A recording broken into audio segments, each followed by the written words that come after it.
Il était une fois une maman cochon qui vivait depuis toujours dans sa petite maison avec ses trois enfants cochons, Milaï, François et Eric. Mais ces bébés cochons étaient devenus de grands enfants cochons. Un jour, ils dirent à leur maman: Ta maison est très jolie, maman, mais elle est trop petite maintenant que nous sommes tous les trois devenus grands. Nous n'avons plus assez de place pour y vivre tous ensemble. Nous voudrions partir vivre notre vie et découvrir le monde un peu plus loin d'ici. Nous allons bâtir chacun une grande maison et tu pourras bientôt venir nous voir. D'accord les enfants, mais faites bien attention, construisez des maisons assez solides pour résister aux grands méchants loups qui habitent dans la forêt, qu'ils ne puissent entrer et vous manger.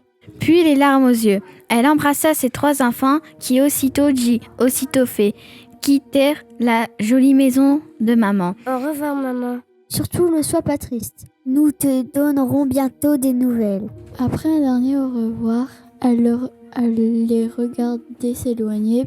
Plein d'enthousiasme, ils marchaient ensemble dans la même direction et décident que chacun s'arrêterait à l'endroit qui lui conviendrait pour construire sa maison.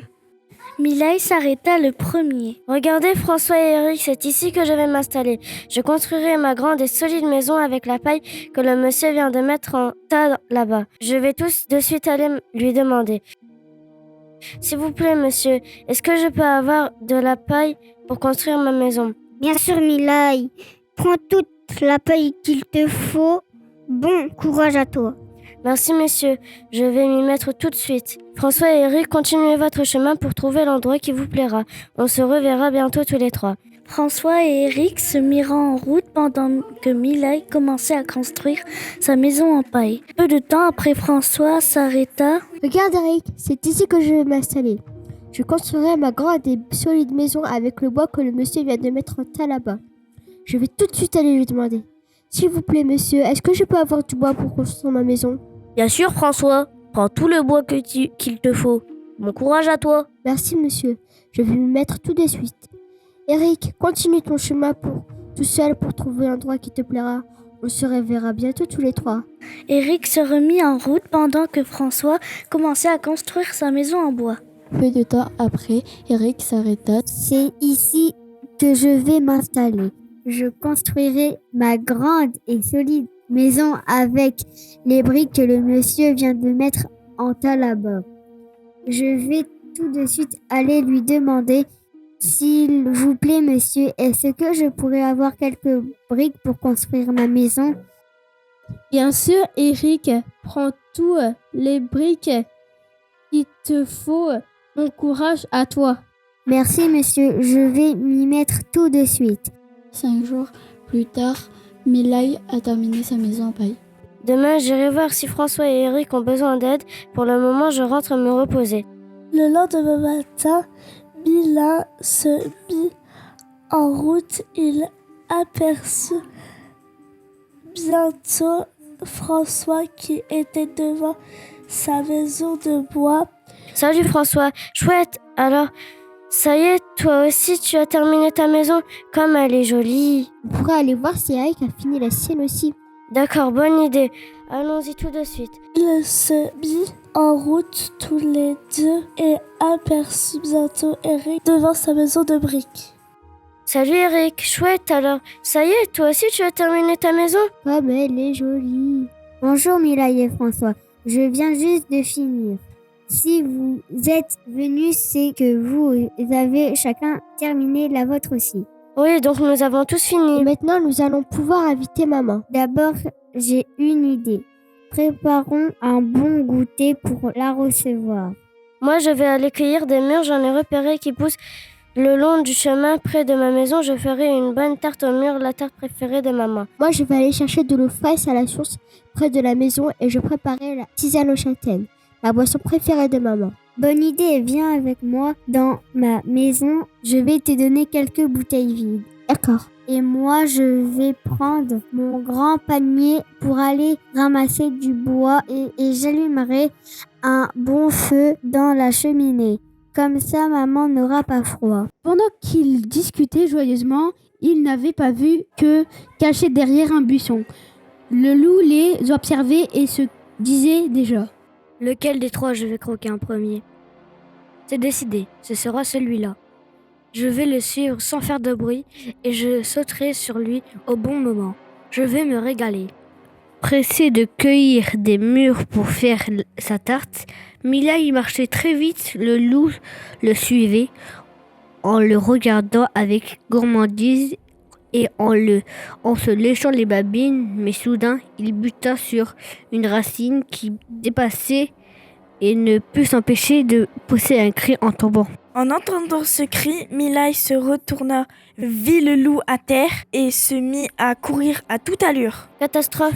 Le loup, vite! Je file m'enfermer dans ma maison, il ne pourra pas m'attraper.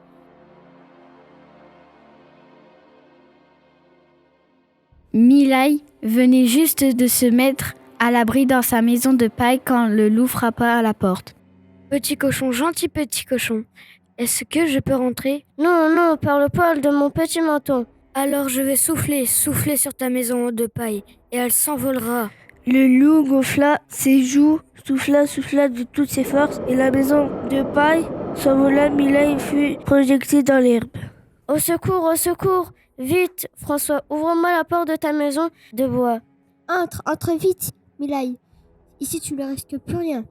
Il était à peine rentré dans la maison en bois avec François qu'il entendit le loup frapper à la porte. Petit cochon, gentil petit cochon, est-ce que je peux rentrer? Non, par le poil de mon petit menton. Alors je vais souffler sur votre maison de bois et elle s'envolera.